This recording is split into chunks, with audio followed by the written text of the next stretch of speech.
4 PM news network में दोस्तों आपका स्वागत है। मैं हूं आपके साथ राशिद ज़हीर।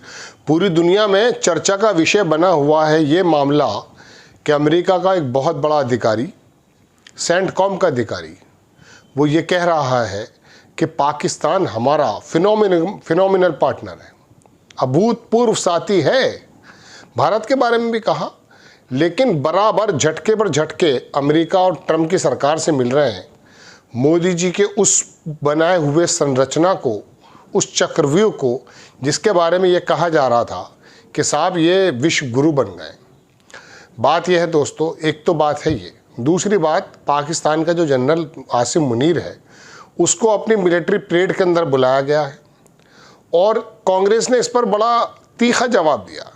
जहां 11 साल की झूठी या सच्ची उपलब्धि बताने में पूरा भारतीय जनता पार्टी का तंत्र लगा हुआ है, वहाँ ये बात बताने को कोई तैयार नहीं है कि आखिरकार भारत को भारत की नीतियों की वजह से क्या आइसोलेट कर दिया गया है या फिर पाकिस्तान से अमेरिका कुछ और चाहता है। दोस्तों मैं आपको खबर दिखाऊंगा, जयराम रमेश ने भी बोले हैं इसके बारे में और बाकी भी कई लोग बोल चुके, और आप जरा देखिए कि हाल क्या चल रहे हैं। ये ANI ने भी इसको छापा है। इसमें लिखा, दिल्ली कांग्रेस नेता जयराम रमेश ने कहा कि अमेरिका की क्या सोच और मंशा है उस पर कई सवाल खड़े होते हैं। कल अमेरिका से भारत की राजनीतिक कूटनीति को 3 झटके मिले। पहला धक्का था अमेरिका सेंट्रल कमांड, मैं सेंटकॉम कह गया, वो नहीं, सेंट्रल कमांड के अध्यक्ष माइकल कुरीला ने कहा कि पाकिस्तान हमारा अभूतपूर्व साथी है। दूसरा धक्का था आसिम मुनीर को 16 जून को होने वाले अमेरिकी सेना दिवस पर विशेष निमंत्रण भेजा गया है। उनके विदेश मंत्रालय के प्रवक्ता ने कहा कि राष्ट्रपति ट्रंप की मध्यस्थता के कारण भारत और पाकिस्तान के बीच युद्ध विराम हुआ।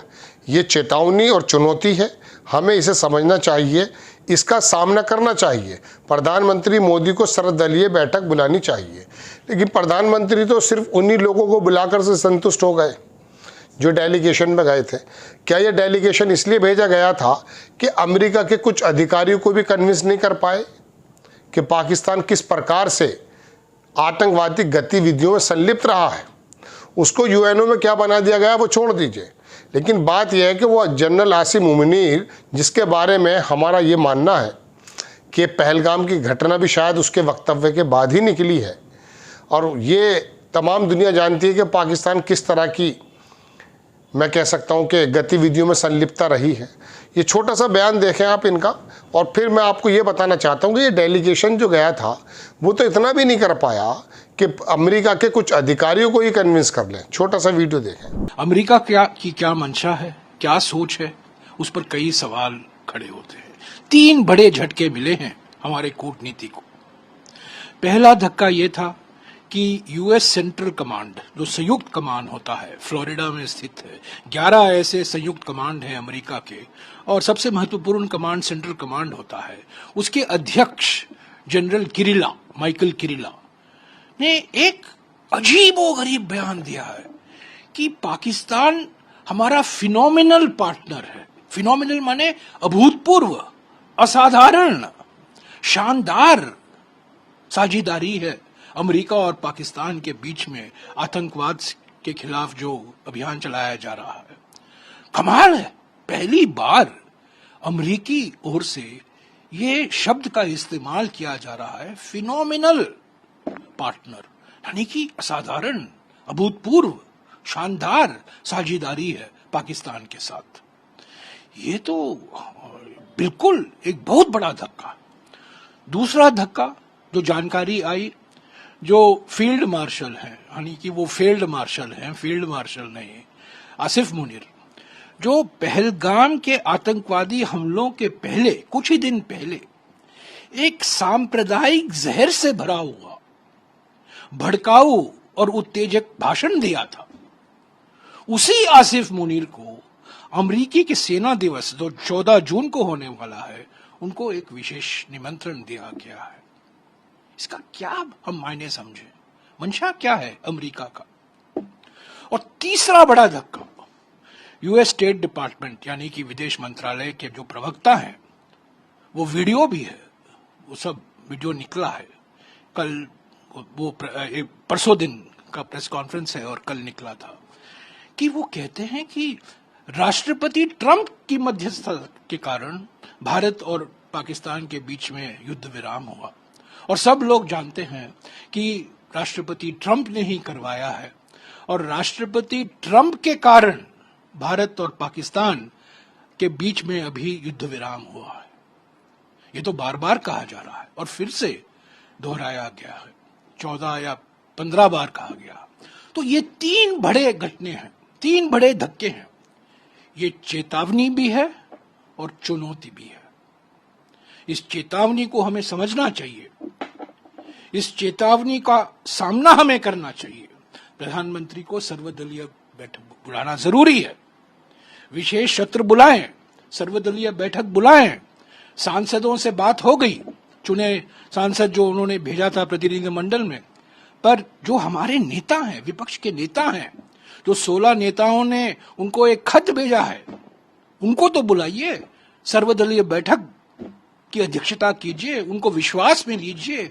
कल ये 3 बड़े झटके हमारे कूटनीति को मिला है, इसको तो आप समझिए, चेतावनी समझिए, चुनौती समझिए। ये जयराम रमेश का वीडियो आपने देखा दोस्तों। अब बात यह है कि एक तरफ दुनिया में पाकिस्तान को कुछ इस प्रकार की एक्सेप्टेंस मिल रही है जो अब से पहले नहीं देखी गई है। भारत ने तमाम दुनिया के अंदर अपनी कूटनीति के जरिए पाकिस्तान का जो वो चेहरा है ना, जो आतंकवाद को सपोर्ट करता है, उसको बार बार जगह जगह पर उजागर करने का काम किया है। और यहाँ क्या चल रहा है? यहाँ चल ये रहा है कि ट्रंप क्या बार बार एक इस प्रकार का बयान, इस प्रकार से मुंह से शब्द निकल के आते हैं जो मोदी जी के लिए, भारत के लिए, भारत के युवाओं के लिए, बिजनेस के लिए एक झटका माना जाता है। 11 साल की उपलब्धियाँ भारत के कुछ चाटुकार बिजनेसमैन गिनाते रहे, लेकिन उन्होंने ये नहीं बताया कि दुनिया से अगर कट जाओगे तो हासिल क्या होगा। अगर यहाँ के कंज्यूमर को ही आप सिर्फ अट्रैक्ट करना चाहते हैं और आपको मालूम है कि आप अपने प्रोडक्ट बिना चीन की मर्जी के बना सकते हो क्या? दोस्तों बात यह है कि चीन से ताल्लुकात ट्रंप ने सही कर लिए, पाकिस्तान को लगातार किसी न किसी प्रकार की मदद दे रहा है, उसका अंतर्राष्ट्रीय स्तर पर एक ऐसा महिमा मंडन हो रहा है कि उसका आसिम मुनीर जो खुद पाकिस्तान में एक्सेप्टेबल नहीं है। इमरान खान को जेल में डालने का यदि किसी का सबसे बड़ा रोल है तो इसी आसिम मुनीर का है, और इमरान खान वह बहुत ज़्यादा एक्सेप्टेबल नेता है। उनको वहाँ पे भी एक्सेप्ट नहीं होने के बावजूद वो दुनिया में सुरखरू हो रहा है। पाकिस्तान ने अपना जिस प्रकार से टर्की हो, ईरान हो, रशिया हो, चीन हो, और इन लोगों को साधा है, क्या हम किसी श्रीलंका को भी साथ पाए हैं? ऊपर से जिसकी गोद में हम बैठने की बार बार कोशिश कर रहे हैं वो गोद से बार बार गिरा देता है। ट्रंप जैसा, जिसके बारे में मैं आपको 50 बार बता चुका कि अब की बार ट्रंप सरकार, ये जो आप करके आए थे, ये कूटनीति के मद्देनज़र थोड़ी ना होता है। और जिसको हीरो का हार दिया था वो तो हार गया, उसकी पार्टी तो हार गई। दोस्तों बात यह है कि अपने मियाँ मिट्ठू इस वाले जाल से निकलना ही पड़ेगा, उस स्थिति को समझना पड़ेगा जो दुनिया के अखबारात चीख चीख कर बता रहे हैं कि आखिरकार हमें कहाँ खड़ा कर दिया गया है उस कूटनीति ने, इन नीति ने, इस विदेश नीति ने, और मोदी जी के, मैं कह सकता हूँ कि जो भी कार्य रहे हों, मुंह से तो कुछ और ही निकलता है। तो अब की बार ये जो बयान आया है दोस्तों, ये ट्रंप की तरफ से नहीं, वहाँ के बहुत बड़े अधिकार, वो पाकिस्तान को अभूतपूर्व पार्टनर बता रहे हैं। चूँकि वजह यह है कि वो ISIS के लड़ने के लिए आसिम मुनीर ही था जब ये बना था वहाँ पर जनरल, तो वहाँ पर एक आतंकवादी टाइप आदमी पकड़ करके दे दिया था इसने। उसी वक्त से पता चल गया था कि पाकिस्तान से कितने ताल्लुकात हैं इसके। ISIS बनाया किसके जरिए गया ये आप जानते हैं, लेकिन पाकिस्तान के बारे में ये कहा जा रहा कि ये दरअसल उन लोगों से लड़ने में हमारी मदद करेगा जो कि दुनिया में आतंकवादी के रूप में जाने जाते हैं। पैदा तुम करते हो, ये लोग पालते पोसते हैं और एक दूसरे के मियाँ मिट्ठू बन रहे हैं, एक दूसरे की तारीफ़ें कर रहे हैं। और जो हम भुक्तभोगी हैं, दुनिया जानती है हमारे बारे में, ये सिर्फ वजह यही तो है कि हमारी नीतियां और हमारे नेताओं का जो लचीलापन है। ये जो डेलीगेशन गया था ना, गाना बजाना करके आया भी, और कल मोदी जी से भी मिल रहा था, इसका फिर औचित्य क्या था?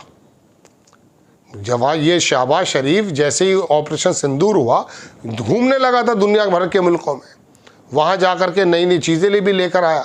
आपको क्या हुआ, आप डेलीगेशन बुलाने से भी डर रहे थे।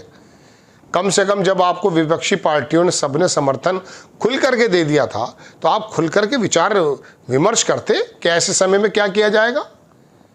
चूँकि आप जानते हैं कि कांग्रेस के अंदर ऐसे नेता थे और हैं जो आपको सही राय दे सकते थे।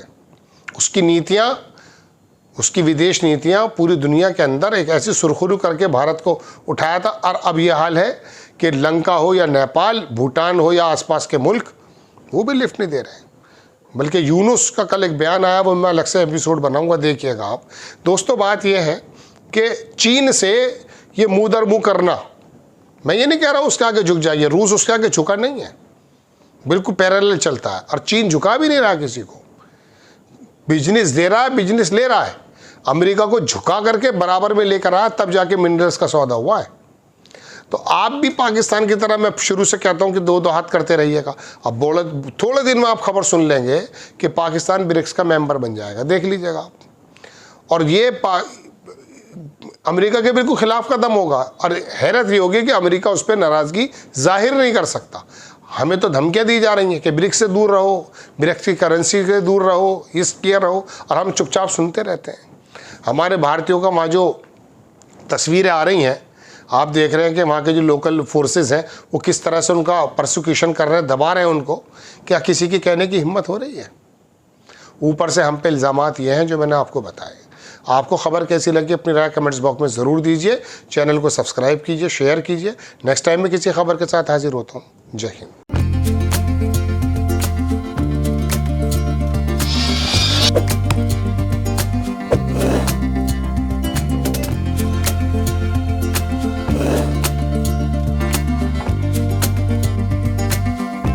Thank you.